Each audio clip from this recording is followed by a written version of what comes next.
Coming up on Citrus TV News Live at 6, new developments in the global Ebola story. And an Orange is the New Black Star is coming to campus. And a possible break in the missing UVA student case. All that and more. Citrus TV News starts right now.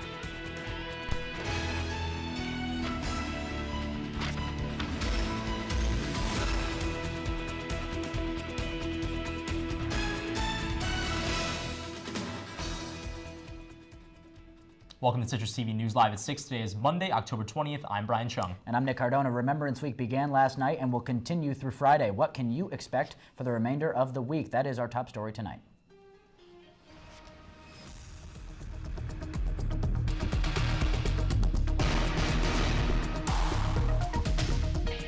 Each year, 35 Syracuse University seniors are named Remembrance Scholars. They represent the 35 students who were killed in the December 1988 aboard Pan Am Flight 103. The terrorist attack killed 270 people, and each year the scholars help organize Remembrance Week to honor all those who were lost. Throughout the week, you will see 35 chairs on the quad. They represent the 35 students killed in the Pan Am Flight 103 bombing. Posters of each of the SU students on the flight will also be hanging in the Shine Student Center all week long. Citrus TV's Nick Papantonis is on the quad waiting for the opening event for the Remembrance Week. Nick, good evening to you. Thanks, Nick. Now there'll be 3 events happening on the quad tonight. The first will be a choir singing the song Remembrance at 6:15 p.m. During that time, they'll be releasing dove-shaped balloons that are environmentally friendly, 35 of them to symbolize the 35 people that have died. Following that, there'll be a walk for peace that'll be walking around the quad and to the memorial for the remembrance for the students that died. And then following that at 7 p.m., there will be a candlelight vigil happening at the Remembrance Memorial. Now, Nick, I see that there's some chairs behind you. What do those chairs represent? What is that significant for?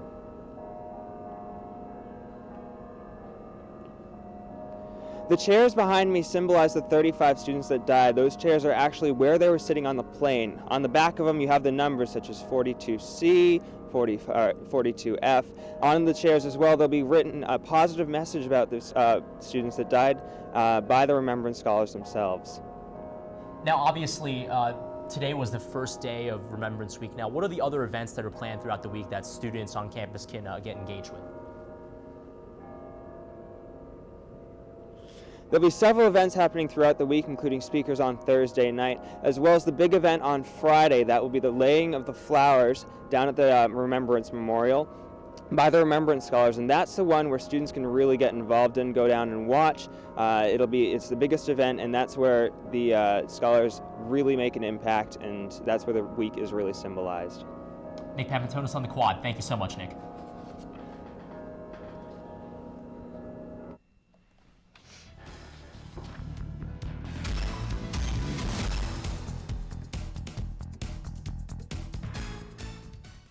And the campaign for the 24th Congressional District is heating up as Congressman Dan Maffei is facing a stiff challenge from Republican John Katko. The White House is sending out its top surrogates to campaign for Democrats across the country. Vice President Joe Biden made a quick stop here in Syracuse today to stump for Maffei, focusing on strengthening the middle class. The vice president touched on Maffei's experience growing jobs in central New York, fighting for equal pay for women, as well as touting both of their hometown roots. Biden was, of course, sporting his orange tie.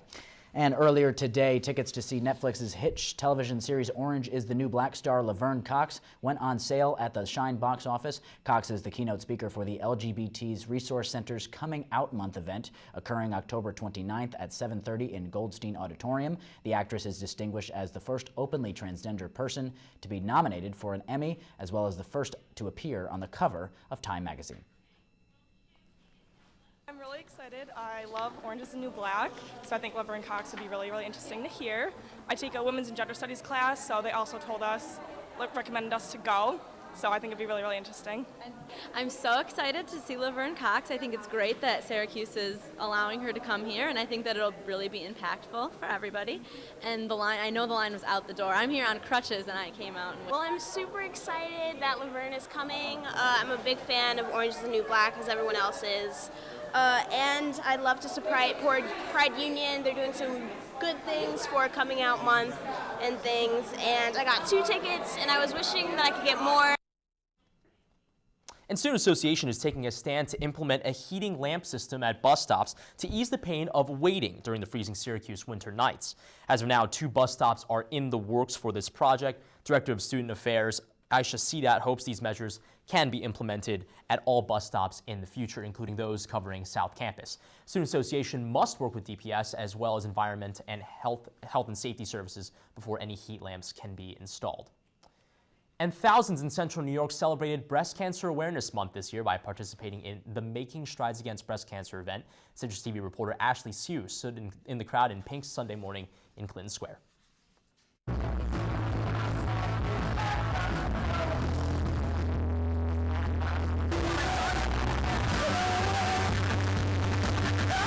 Programs and to ensure access to mammograms for women who are in need.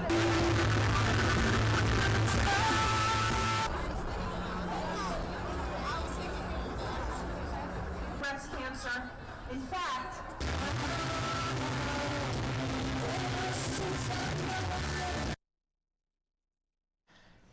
All right, we apologize for those technical difficulties. Sorry about that. Coming up next, for more information on cases of Ebola in the United States is being released.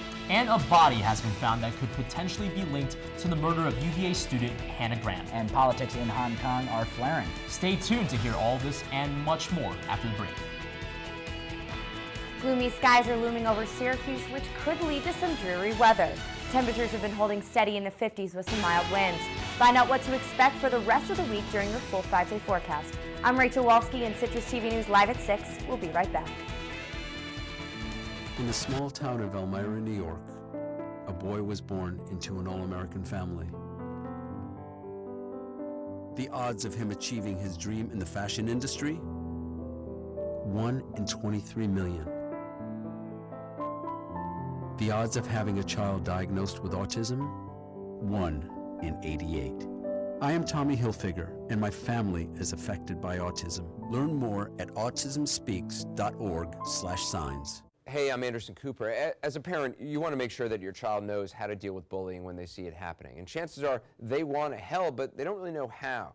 I'll teach them that the best thing to do is calmly walk away, find a teacher or other adult, and speak up. And do your part. Be that adult they can talk to and trust will listen.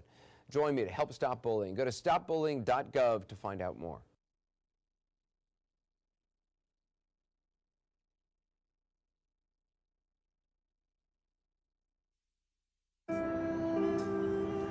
You realize that 49 million Americans struggle with hunger? That's 1 out of every 6 Americans.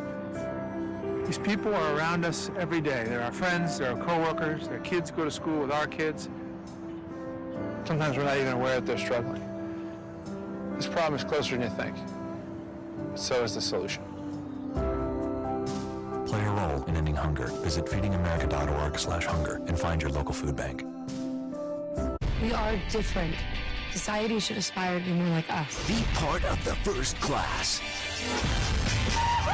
Get energized. Get outside. Hold on, guys. It's gonna get bumpy. And get moving. Experience the power of physical activity.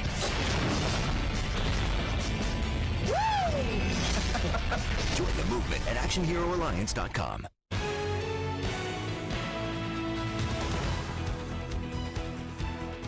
You might have heard of Syracuse's After Hours, but have you ever heard of Cockapella? That's right, it's an all-male a cappella show organized by the men of Autotunes. Our own Jessica Mendelson has a recap of the show, which took place this weekend. On Saturday, October 18th, Autotunes hosted their 2nd annual Cockapella Invitational in Hendricks Chapel. I sat down with TJ Wells, the group's PR director, to find out more about the show. Cockapella is a testicular cancer fundraiser. This is our 2nd year doing it, and we are pairing up with the Testicular Cancer Foundation, and the goal is to raise awareness of the most common cancer among men aged 15 to 35, which really is where all college students fit in, so it's really nice that we get to do an event for kids that are our age. Autotunes invited 3 other all-male a cappella groups to perform, and they included Syracuse's own Orange Appeal, the Gorillas from Fredonia, and the Buffalo Chips from the University of Buffalo.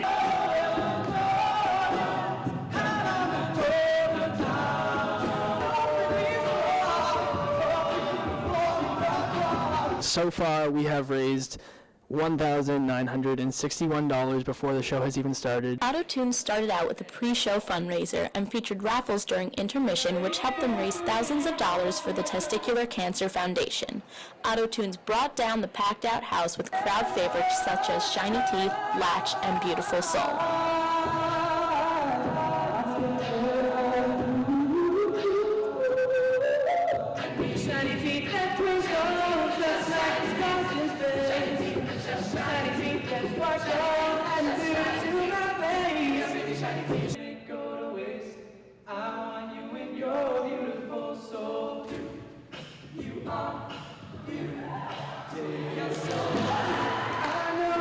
Be sure to check out Cockapella next year along with the rest of Auto-Tune's performances. I'm Jessica Mendelson, Citrus TV News. And with us tonight, we have former president and co-founder of Auto-Tunes, Jeff Kirkston. Jeff, thanks for being here. Appreciate it. Thank you guys for having me. It's great to be here. I'm a little underdressed, but thank you guys so much for having me. So you mentioned to me that you raised $1,500 last year. How much more did you raise this year? We raised 3 times the amount, a little over $4,200. Haven't gotten the final numbers. We're still counting it all up, but a little over $4,400, not $44,000 dollars this year. We're so grateful that this happened, and to everybody who came out, it was a great show. Amazing. Now, we had some sources inform us here on the show that there might be some sort of waxing that you might be partaking in as part of the fundraiser. Do you have a date scheduled for that? What are you going to be doing? Well, we did a pre-fundraiser. If we raised 1,000, I said I would wax my chest. 2,000, I would do my legs as well. Never thought we would be in this situation, I'll tell you that much.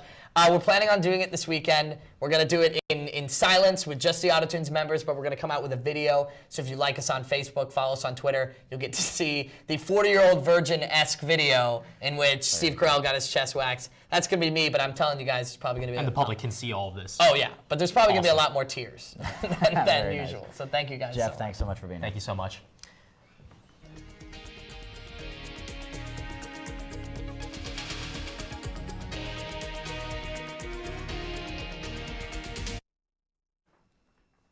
When it comes to the latest in the Ebola outbreak, we have both good news and bad news. The good news is the first wave of people in contact with the original Dallas Ebola patient, Thomas Duncan, have been taken off the watch list. This means that they passed the 21-day incubation period with no symptoms.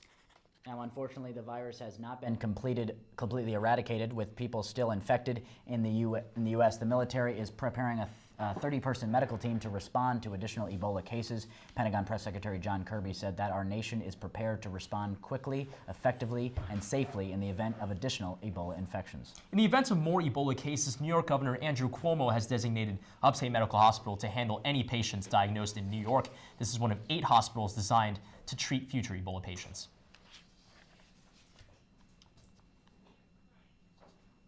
And investigators are running tests to see if a body found in an abandoned Central Virginia home are the remains of missing University of Virginia student Hannah Graham. Graham has been missing since September 13th, and 32-year-old Jesse Matthew has been identified as a suspect. Matthew was indicted Monday on 2005 sexual assault charges, including attempted murder and abduction.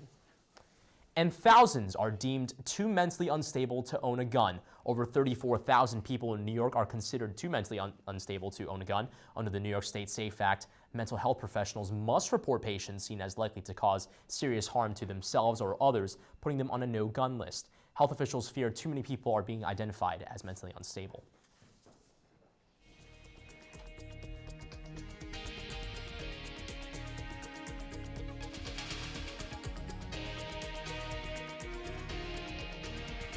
And on Monday, Turkey announced that it will help Iraqi Kurdish fighters cross its border in order to fight militants from the Islamic State of Iraq. Turkey has been under pressure to increase its support for the international coalition fighting ISIS. The announcement signifies a major shift from Ankara because until now, Turkey has refused to allow Kurdish fighters to cross into Syria. This important announcement was made just hours after the U.S. made airdrops of weapons and ammunition to Kurdish forces in Kobani. And Kim Sun-yeon, a former physician to North Korea's founding leader Kim Il-sung, proposed that the elder Kim's recent health conditions may explain the recent public absence of the country's current leader, Kim Jong-un. Sun-yeon explained that Sung has suffered from stress, diabetes, and heart problems. Through examining photographs, the physician speculated that Kim Jong-un may be suffering from symptoms similar to his grandfather, possibly explaining his prolonged absence. And embattled Hong Kong leader Leung Chun-ying has accused the city's pro-democracy movement of receiving aid from external forces. Leung's remarks echoed the Chinese government. Hundreds of thousands of people have lined the streets in Hong Kong since late September, demanding a revision in Beijing's policy of pre-approving candidates for the city's next election in 2017.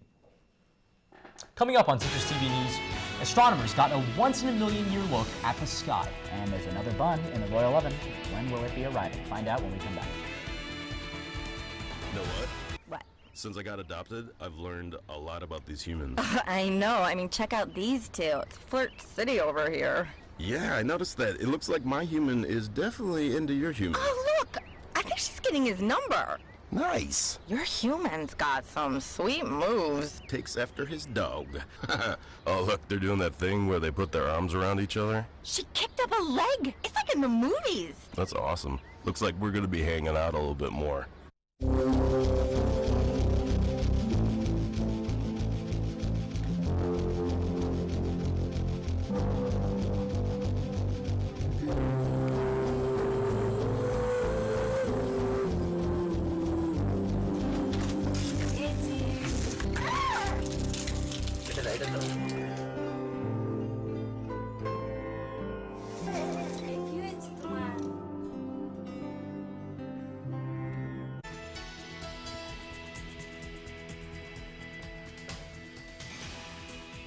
And a chilly fall day filled Syracuse today, and let's head over to Chief Weather Anchor Rachel Wolski in our Weather Center to find out what we're expecting for the rest of the week. Rachel.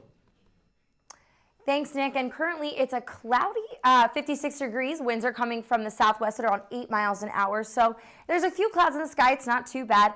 We had a high of 57 today, 57 degrees today, which is around 12:45, which is just shy of the average mean temperatures, and a low of 47, which isn't too bad. And it currently does feel like 56, like it says, and humidity at 54%. If we take a look into tonight, we are going to see a few showers a little bit after midnight, but for the rest of the night, we're just going to see partly cloudy skies, so those showers are going to be a little bit spotty. And temperatures are going to be at 47 degrees with a 40% chance of precipitation throughout the night. Winds are going to slow down by a mile per hour. We're going to see them from the south-southeast at 7 miles an hour. If we take a look at the current temperatures, we see Syracuse is teetering between 55 and 56 degrees. Albany and Buffalo are similar. Buffalo's a little higher at 56, Albany at 52. But all around the area is basically in the 50s, which is very normal for this time of year.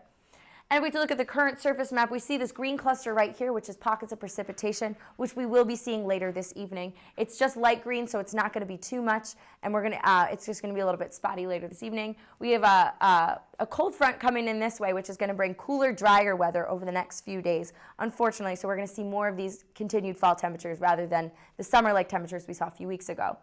And we look at the precipitation forecast. We see Syracuse, obviously, and this whole northeast region is going to see some rain tonight. But fortunately, it's not going to be very much. It's going to be less than a half an inch of rain, very light. And after midnight, so after you go to bed, you're not really going to have to deal with it. But in the morning, you might have to see it when you wake up. And looking at the current dew point, Syracuse is at 38, which is kind of getting toward the uncomfortable side of weather. It's a little bit drier than we've seen in the last few weeks. The humidity's definitely dropped very significantly, and with these colder temperatures, we're definitely noticing a little bit more. So very soon, it's going to start getting a little bit more uncomfortable with this winter weather. And taking a look at our 5-day forecast, unfortunately, we are in for quite a gloomy week this week. Tuesday, Wednesday, Thursday, and Friday, we're all going to see rainy skies. Precipitation chances are 50 and 60%, so you're definitely going to see a rain, so you're definitely going to want to have those umbrellas. Temperatures are going to be in the mid to low 50s, so you're definitely going to bring a jacket too, so it's going to be a little bit colder. But fortunately for the weekend, we're going to have 62 and partly cloudy, which is fairly nice compared to what we've seen. All right, Rachel, thanks. Now, I broke out a sweater and a jacket this week. Are we going to see snow anytime soon or no?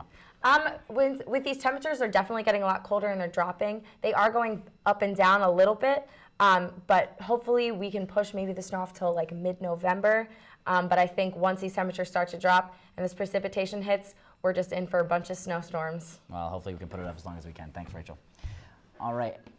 And now let's send it over to Brian for our ICYMI segment to fill you in on all the tech news, entertainment buzz, and important cultural stories you may have missed from this weekend. Brian, what's going on? Thanks, Nick. Some satellites on Mars got quite the show last night when the comet Siding Spring went right past the planet Mars at 1/3 the distance of the Earth to the Moon. The NASA orbiters and rovers both on and around Mars caught the historic sight. In fact, the comet came so close that multiple rovers were forced to duck and cover. NASA explained that Siding Spring does not pose a threat to Earth and has headed back out to the outer reaches of the solar system. Zetus Lapidus, that was a close one. Apple Pay was released today. The new service allows customers to purchase goods in physical stores by simply tapping their iPhone 6, iPhone 6 Plus, or their Apple smartwatch. Apple Pay users just need to load their credit card information onto the phone and press their device's Touch ID fingerprint scanner to make purchases online or at partner stores like Subway and Walgreens. Apple explains that the process is faster than using a debit card and is safe because Apple doesn't share or store your card information. Online shopping just got even more addicting. And who knew something so good could be so controversial? Well, Ben & Jerry's new chocolate and hazelnut flavor, Hazed and Confused, is drawing a lot of negative attention, but the ice cream announced today that they will not be changing the name. The Vermont-based company has decided to keep the name despite concerns from a couple in Tampa, Florida, who believe the name promotes hazing in fraternities and sororities. The couple, whose son was killed in 2008 while pledging a fraternity, noticed the flavor's name in an advertisement and emailed the ice cream company for a change. Ben & Jerry's said that the name does not condone or support hazing. And get ready, Great Britain. Royal baby number 2 is coming your way in early spring. Kate and George finally spilled that their second child will be arriving in April. Kensington Palace announced that Middleton's severe morning sickness is improving. Since the news of Duchess Middleton's pregnancy, she has canceled several planned engagements to focus on the birth of her child. Bets on names? Henry, James, maybe Brian? After 2 weeks at number 1 at the box offices, Gone Girl's reign is officially, well, gone. Fury about a tank commander and his crew behind enemy lines has now taken the number 1 spot after raking in $23.5 million in one of the best openings for a World War II movie. On the other hand, The Best of Me, starring James Marsden, has become the worst ever opening for a Nicholas Sparks movie. The movie is now in 5th place, grossing just over $10 million. Guess Sparks aren't flying anymore for Notebook wannabes. And coming up in sports, SU looks to get its first conference win in 2014 as it headed down to Wake Forest. Also, the basketball squad suited up for the first time this year over the weekend. And there was one for the record books in the NFL. Next in sports. Now it's time for This Week in Bad Stats. Bad stats? Horrible stats. Here goes. 132. That's how many batters struck out 4 times in one game last season. Wow, very good. Here's a tough one, though. 3 and 4. No idea. That's how many kids witness bullying. 3 out of 4. That's not a good stat. No, it's not, but it can change. Kids want to help, but they don't know how. Visit stopbullying.gov and give them the tools they need to help prevent bullying. There are plenty of safe ways kids can help at stopbullying.gov. So, I just moved in with this family, and it's embarrassing.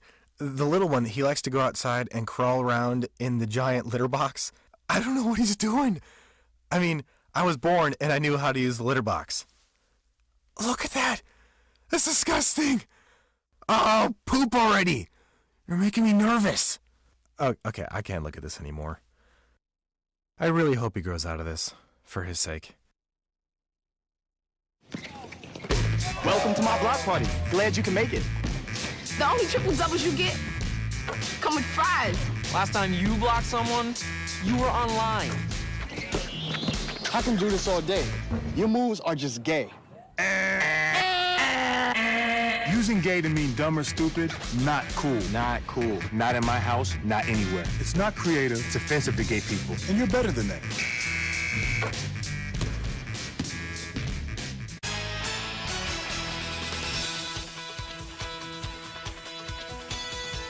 Well, Syracuse came into the weekend.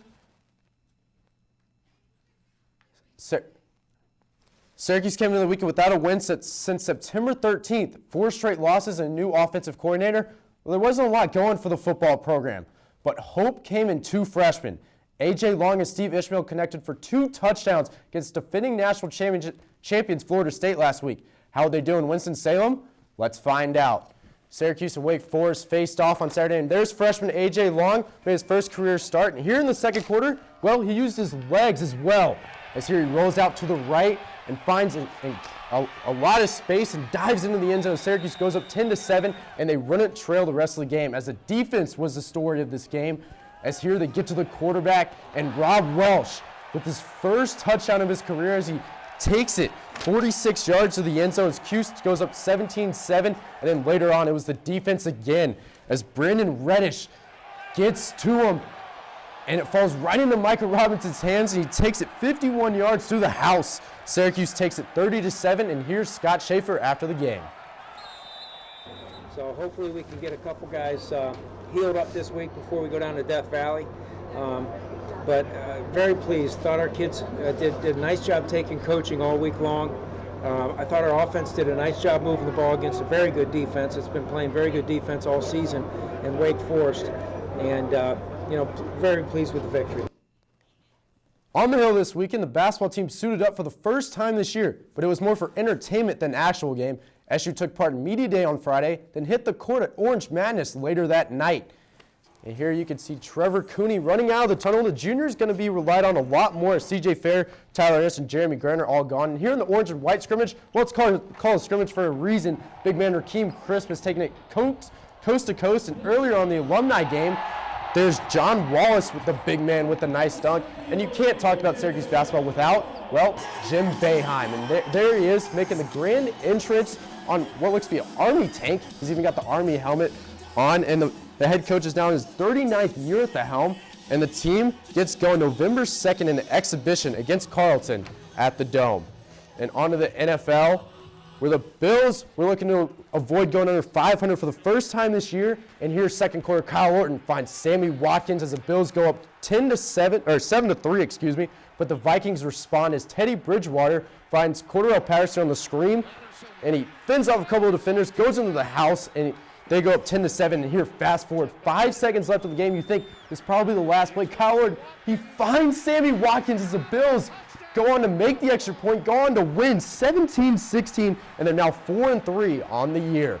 And now over to Denver, where there was one for the record books last night, as Peyton Manning needed 4 touchdown passes to pass Brett Favre's all-time record. And here he finds Wes Welker to tie the record, as Wes Welker takes it down the sidelines and reaches in, and here, the record breaker.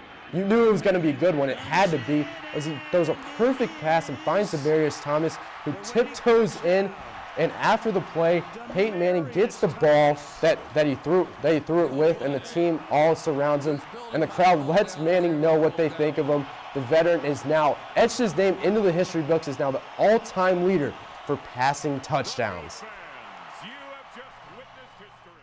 Thank you so much, Jim. And after the break, what to wear tomorrow morning. Stay tuned.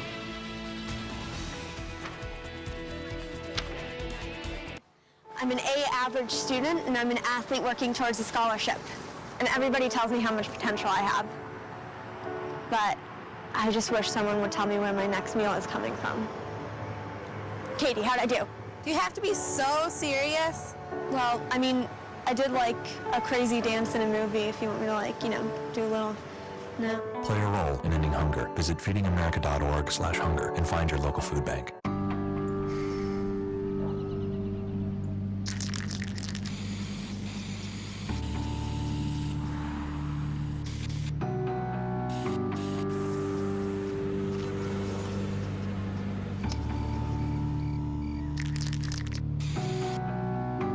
Turning a 20-foot wall into a canvas takes vision. So will getting into college. I've got what it takes. So do you. No kicker. There is no credit fairy. How else will I get a better credit score? Look, you keep your credit card balances low and only open a new card if you really need it. No fairy?